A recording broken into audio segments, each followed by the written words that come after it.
इस जो चीन का जो डेवलपमेंट हुआ है, इसका ये सभी लोगों का डेवलपमेंट नहीं है। वहां पे भी क्या हुआ, अमीर और गरीब के बीच में जो गैप है वो इंक्रीज हुआ है। इस प्रोसेस का बेनिफिट नॉर्मली अमीर लोगों ने, जो रिच है चाइनीज, उन्होंने इसका ज्यादा फायदा लिया है। हिंदी चीनी भाई भाई, हिंदी चीनी भाई भाई, ठीक है। हमने हिंदी और चीनी भाई भाई के स्लोगन के साथ अपने रिश्तों की शुरुआत करी, तो एक मत नहीं थी। और चीन ने 1962 के वार में हमें हराया, और हराने का कारण एक तो हमारी तैयारी उस हिसाब की नहीं थी, और एक हमें बिल्कुल भी 1% भी यकीन नहीं था कि भी ऐसे युद्ध हो सकता है, ठीक है। अगर ये पता होता ना एकदम से, ठीक है, तो आज हम क्या करते हैं, बातचीत के माध्यम से सारे डिस्प्यूट को सॉर्ट आउट करने की कोशिश है। और अगर हमें एक विकसित देश बनना है, हम ऐसा नहीं कर सकते कि भाई चीन को बर्बाद करके या चीन हमें बर्बाद करके विकसित देश बनेगा। उसके सहयोग से ही विकसित देश बना जा सकता है। गुड मॉर्निंग, नमस्कार, सब कैसे हो, सब ठीक। चाइना के बारे में पढ़ रहे थे भी लास्ट क्लास में। हमने हिस्टोरिकल कॉन्टेक्स्ट देखा था कि कैसे चीन ने आजादी प्राप्त करी, शुरुआत में अर्थव्यवस्था के लिए कैसी पॉलिसी अपनाई, और बहुत जल्दी जब वो क्राइसिस को फेस कर रहा था, उन्होंने अपनी पॉलिसीज को बदल दिया। और लास्ट में हमने जो पॉइंट किया था वो 1982 में प्राइवेटाइजेशन ऑफ एग्रीकल्चर की बात हमने करी थी। सिंपल है, रिकॉल हो गया सारा। आगे शुरू करें, कोई प्रॉब्लम, कोई डाउट? Everything is fine. तो चलो, प्रभु का नाम और स्टार्ट करें काम। अगला point, in 1998 privatisation of industry, उद्योगों का निजीकरण करा, ठीक है। ट्रेड बैरियर्स वर रिमूव्ड, यह वर भाई,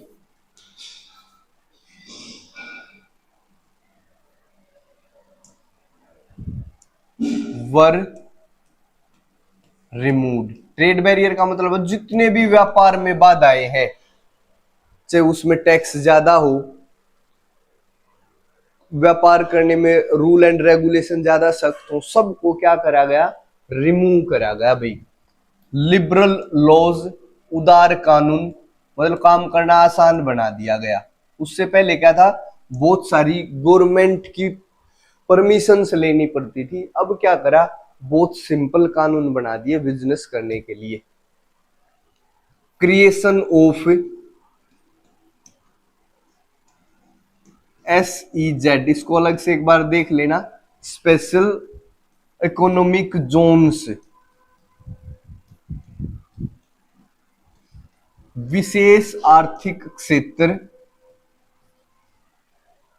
ठीक है। SEZ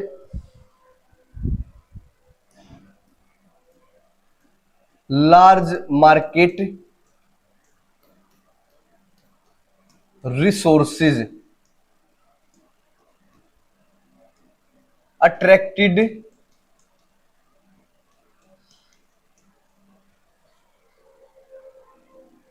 heavy foreign investment in China.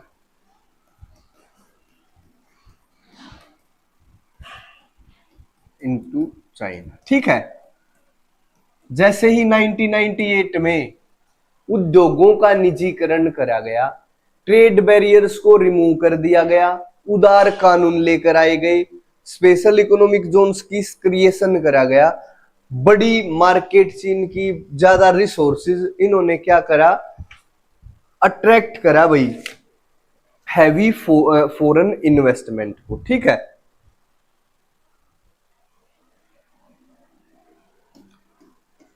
All this जो ये ऊपर हुआ,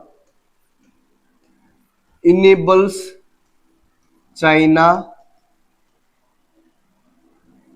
ऑल्सो इन्वेस्टमेंट इन फॉरेन। इससे क्या हुआ, चीन भी भाई दूसरे देशों में इन्वेस्टमेंट करने लगा। In 2001, China became the member of WTO, World Trade Organisation का ये सदस्य बना भाई 2001 में। ठीक है, it is said that China will surpass USA economy in 2040s, या मतलब 2040 के दशक तक चीन अमेरिकी अर्थव्यवस्था को पछाड़ देगा। ध्यान दो भाई, कितनी बड़ी बात बोली जा रही है। चीन इस कदर विकास कर रहा, फिलहाल 2001 में क्या करा चीन, वर्ल्ड ट्रेड ऑर्गेनाइजेशन, इसका एक मेंबर बन गया वर्ल्ड ट्रेड ऑर्गेनाइजेशन। और ये कहा जाता है कि 2040 तक हो सकता है चीन अमेरिकी अर्थव्यवस्था को पीछे छोड़ दे। ठीक है, देखो, all the disputes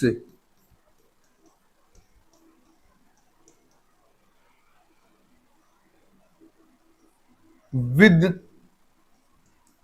other countries, चाहे इसमें अमेरिका हो, चाहे भारत हो, जापान हो, कोई भी हो, और देखो जितने भी विवाद है चीन के साथ, भारत को लेके है, भारत के साथ भी विवाद है भाई, अमेरिका के साथ भी विवाद है, कई सारे आपस में विवाद होते हैं इंटरनेशनल लेवल पे, are overcome by economic considerations. जितने भी विवाद हैं उनके ऊपर जो आर्थिक रिश्ते हैं भाई वो ज्यादा महत्व के हो गए। अब देखो, अब इंसिडेंट देखना, एक तो ऐसा लगता रहेगा कि भी युद्ध होने वाला है भारत और चीन का, और फिर आप आंकड़े उठा के देखो व्यापार ऐसे ही बढ़ता जा रहा है। क्यों है ऐसा? अब देश पूरे संसार में एक आइडियोलॉजी काम करती है कि भाई डिस्प्यूट को डिस्प्यूट के जगह पे सोल्व करेंगे, बाकी जो अर्थव्यवस्था का विकास करना है, जो हमें व्यापार करना है एक दूसरे के साथ, वो नहीं रुकना चाहिए। इकोनॉमिक कंसीडरेशन से जो सारे के सारे विवाद थे किसी भी देश का किसी भी देश के साथ, वो क्या होगा, फीके पड़ गए भाई। अब देश, पूरा संसार इस हिसाब से आर्थिक रूप से जुड़ा है कि भाई युद्ध होना या किसी भी प्रकार का डिस्प्यूट होना, हिंसक डिस्प्यूट होना थोड़ा मुश्किल है। क्योंकि बात समझ के देखो, बहुत सारी चाइनीज कंपनी भारत में काम करती हैं, बहुत सारी इंडियन कंपनी चीन में काम करती है। अब हम दोनों कैसे लड़े? अगर चीन का नुकसान होता तो वहां पे जो भी भारतीय है उनका भी नुकसान है, अगर भारत का नुकसान है तो जो भी चीनी भारत में उनका नुकसान है। तो जो ये इकोनॉमिक रिलेशंस है ये सबसे ऊपर आके बैठ गए भाई, कोई भी विवाद हो इकोनॉमिक रिलेशनशिप आगे है। ठीक है,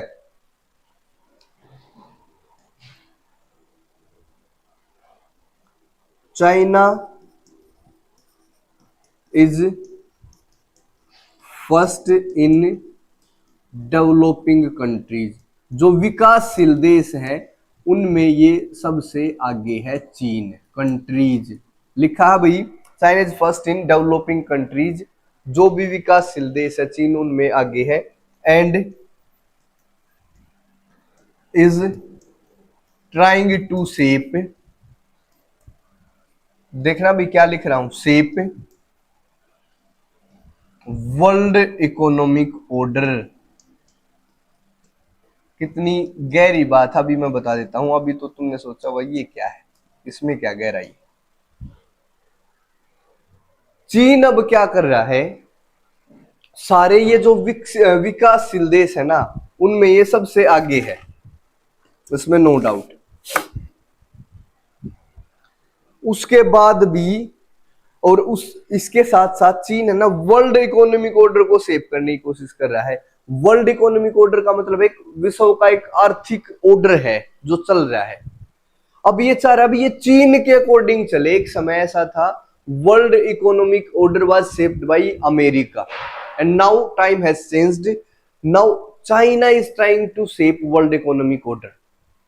चीन क्या चाहता है कि अपने हिसाब से वर्ल्ड इकोनॉमिक ऑर्डर शेप हो, चीन के हिसाब से विश्व की अर्थव्यवस्था ऐसे काम करे जैसे चीन चाहे। तो चीन इस लेवल पे है आज। उसके बाद भी ऐसा नहीं है कि भाई देखो ये हमने थ्योरी पढ़ ली, उसके बाद भी ऐसा ये सब कुछ जैसा दिख रहा है वैसा होता नहीं। इस जो चीन का जो डेवलपमेंट हुआ है, इसका ये सभी लोगों का डेवलपमेंट नहीं है। वहां पे भी क्या हुआ, अमीर और गरीब के बीच में जो गैप है वो इंक्रीज हुआ है। इस प्रोसेस का बेनिफिट नॉर्मली अमीर लोगों ने, जो रिच है चाइनीज, उन्होंने इसका ज्यादा फायदा लिया है। वहां पे भी जो लोअर सेक्शन है, जो पुअर सेक्शन है, आज भी वो गरीबी में है और एक रसातल में जीवन जी रहा है। साथ में डेमोक्रेटिक राइट्स की कमी होने के कारण चीन में डेमोक्रेसी के लिए आंदोलन, प्रोटेस्ट चलते रहते हैं, क्योंकि लोगों को तो अधिकार भी चाहिए है ना भाई। ऐसा नहीं है कि भाई चीन बिल्कुल जो हमने पढ़ा बिल्कुल सेम है, लोगों के अंदर कंसेंट नहीं, क्योंकि डेमोक्रेसी नहीं है, वन पार्टी सिस्टम है।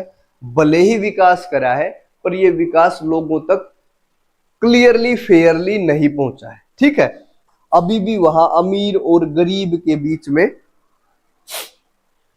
हाई है, गैप है। अब भाई हम पढ़ेंगे इंडिया चाइना रिलेशनशिप। क्लास का ये लास्ट टॉपिक है, इंडिया चाइना रिलेशनशिप। अगर हम भारत और चीन के रिलेशनशिप की बात करें, कोई पेन बदल ले भाई।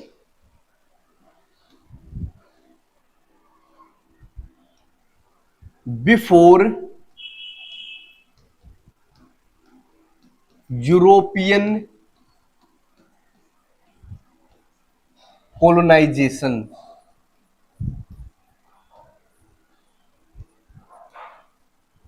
both were the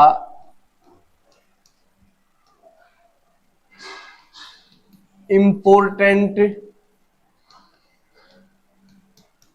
economy of Asia. जब ये यूरोपियन कोलोनाइजेशन से पहले यूरोप ने जब देशों पर अपना अधिकार जमाया, उससे पहले दोनों ही देश एशिया की महत्वपूर्ण अर्थव्यवस्था होती थी। ठीक है,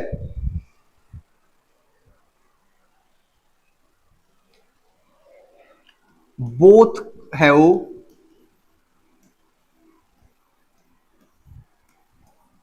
political, cultural impacts on their surrounding area। दोनों ही देशों का अपने सराउंडिंग क्षेत्रों में प्रभाव था। रीजन लिखे भाई, रीजन थोड़ा सा फिर भी अच्छा शब्द है। ठीक है, बट दोनों ही देशों का पॉलिटिकली भी प्रभाव था भाई, आसपास के क्षेत्र में कल्चरल भी प्रभाव था, इकोनॉमिक प्रभाव था। But the area of influence seldom overlapped. देखो भाई क्या बात लिख दी, इन देशों का अपना अपना प्रभाव था भाई सराउंडिंग में, और उसके बाद भी इनके प्रभाव का क्षेत्र शायद ही कभी ओवरलैप हुआ हो। इसका क्या मतलब है, चीन का जहां प्रभाव है वो अलग एरिया है, इंडिया का जहां प्रभाव है वो अलग एरिया है। तो इस कारण हम आजादी के बाद भी चीन क्या है, इसका समाज कैसा है, इसका कल्चर क्या है, पॉलिटिकल सिस्टम कैसा है, हमें उसके बारे में ज्यादा नहीं पता था। और शुरुआती हमने लगभग एक समय आजादी पाई थी और पड़ोसी देश होने के कारण हमें रिलेशंस भी शुरू करने थे। उसके बाद भी it was very difficult for us to establish relation with China, ठीक है। बट उसके बाद भी हमने शुरुआत करी, उसी को लिखना है कैसे क्या करा, ठीक है।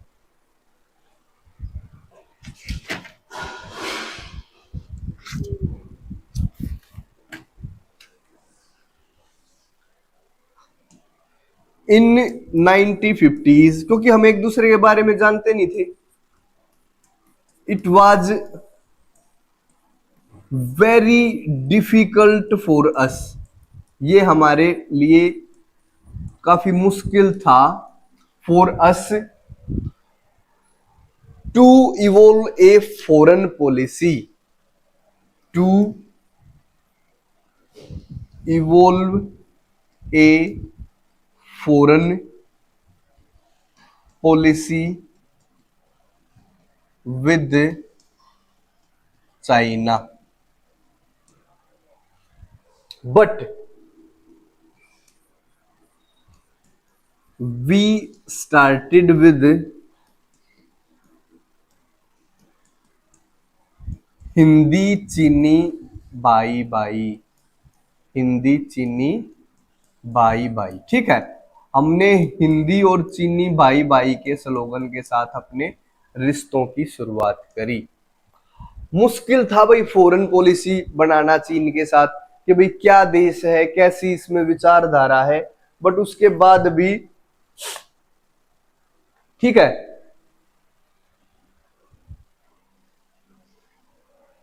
But after some time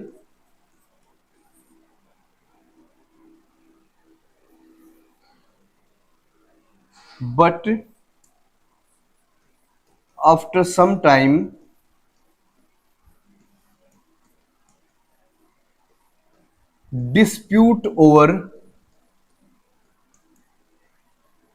boundary started, especially in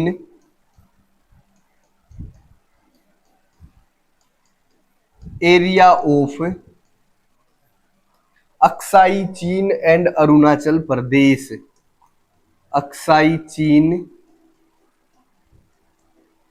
and Arunachal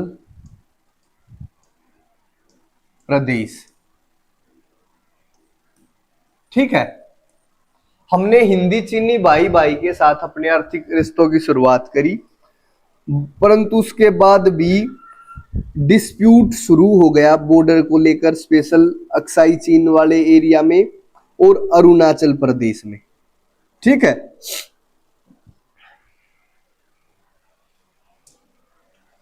resulted into war of 96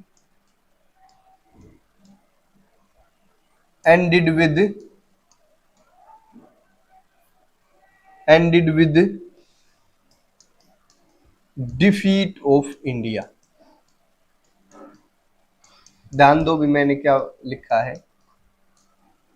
शुरुआत में हमारे लिए काफी मुश्किल था कि हम चीन के साथ कैसे आर्थिक संबंध निर्मित करें, परंतु हमने हिंदी चीनी भाई भाई के नारे के साथ अपने रिश्तों की शुरुआत करी, पंचशील सिद्धांतों को अपनाया दोनों देशों में ताकि रिश्ते अच्छे हों, एक दूसरे की सोवरेनिटी का रिस्पेक्ट करें, बिल्कुल बड़े प्यार से रहें। कुछ ऐसे सिद्धांतों के साथ हमने रिश्तों की शुरुआत करी।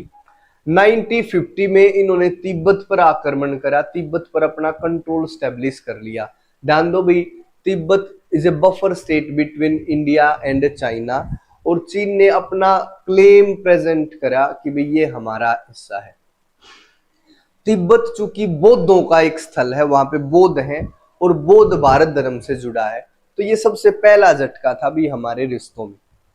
वहां के जो बौद्ध धर्म के सबसे बड़े नेता थे दलाई लामा, उन्होंने चीन को छोड़ के, तिब्बत को छोड़ के भारत में शरण ली।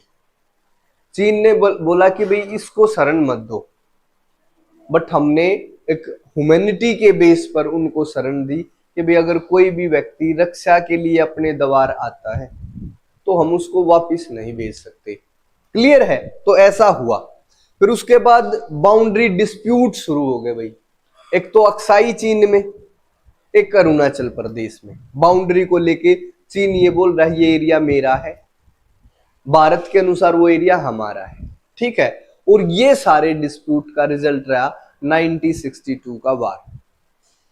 और इस 1962 के वार में भारत की हार हुई। और ये जो उस समय के हमारे प्राइम मिनिस्टर थे, उनके रेन पर, उनके शासनकाल पर एक कलंक की तरह था। नेहरू जी भरोसा करते थे नॉन वायलेंस में। उनको कभी ऐसा नहीं लगा कि भी चाइना अटैक भी कर सकता है।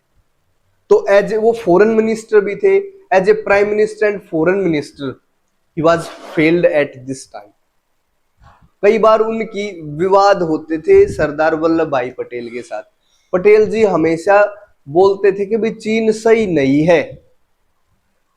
और एक बार की एक इंसिडेंट मुझे याद है, मैं ऐसा नहीं भी उस टाइम पे मैं था, जैसे मैं आपको बता रहा हूं, किसी ने मुझे बताई होगी या किसी बुक में।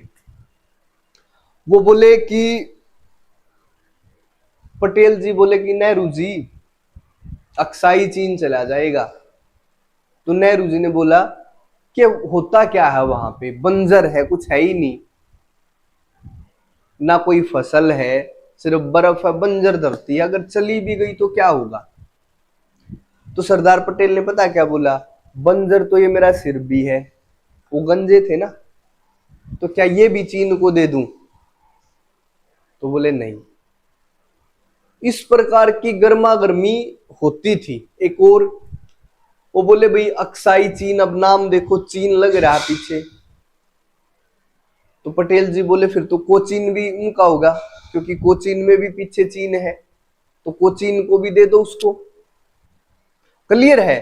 तो चीन के विषय पर हमारी जो पार्लियामेंट थी वो भी एक मत नहीं थी। और चीन ने 1962 के वार में हमें हराया। और हराने का कारण एक तो हमारी तैयारी उस हिसाब की नहीं थी, और एक हमें बिल्कुल भी 1% भी यकीन नहीं था कि भी ऐसे युद्ध हो सकता है। ठीक है, अगर ये पता होता ना भी युद्ध होगा तो थोड़ा सा ठीक हो जाता। फिर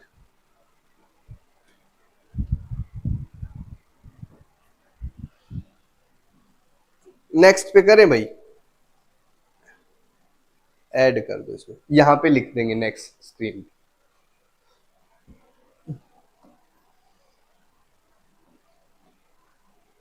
इट डाउनग्रेडेड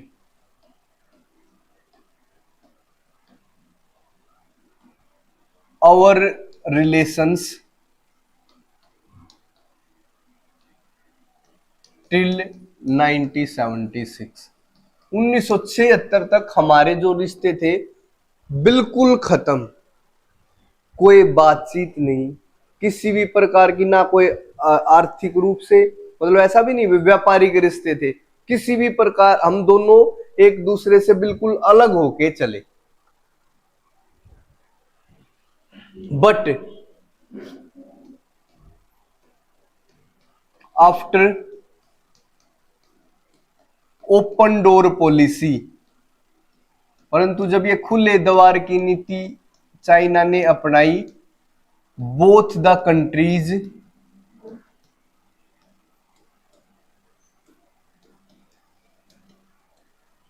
रीस्टार्टेड, या स्टार्टेड भी लिख सकते हो, पहले थे भी नहीं, रीस्टार्टेड देयर इकोनॉमिक रिलेशन। उन्होंने अपने आर्थिक रिश्ते दोबारा शुरू किए। ठीक है, और बॉर्डर डिस्प्यूट को लेकर भी बहुत सारी बातचीत हुई। और अब हमारे देश के अच्छे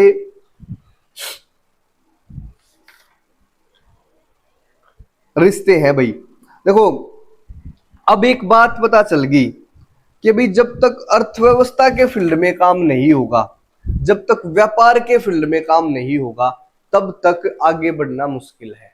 सारे के सारे डिस्प्यूट, से बाउंड्री डिस्प्यूट हो, चाहे कोई दूसरी प्रकार का डिस्प्यूट हो, उनको समाप्त करने का एक ही तरीका है, वो क्या है? व्यापार। और आप देखोगे कि पिछले समय की बात करें, हमारे जो व्यापारिक रिश्ते बढ़ रहे हैं भाई, ठीक है।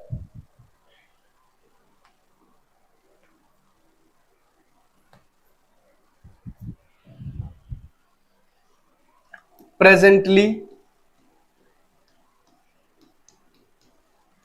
all disputes are overcome by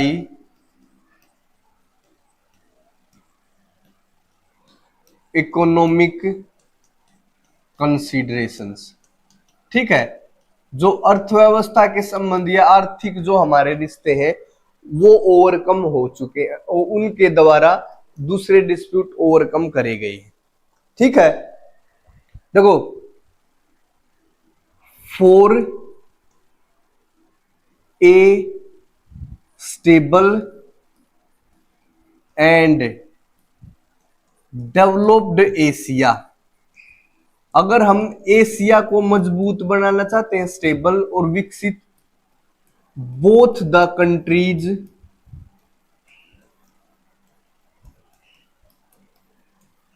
must have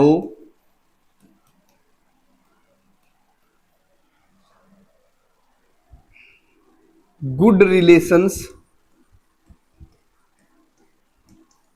and cooperation। अगर आप देखोगे ना पिछले अगर हम 20-25 साल की बात देखें, तो हमारा जो व्यापार था वो काफी हद तक बढ़ा है। 1976 तक बता दिया कि भाई दोनों ही देशों के जो भी रिश्ते थे, चाहे पॉलिटिकल थे चाहे इकोनॉमिक थे, वो बिल्कुल जीरो लेवल पे थे। चाइना ने ओपन डोर पॉलिसी शुरू करी, उसके बाद दोनों ही देशों ने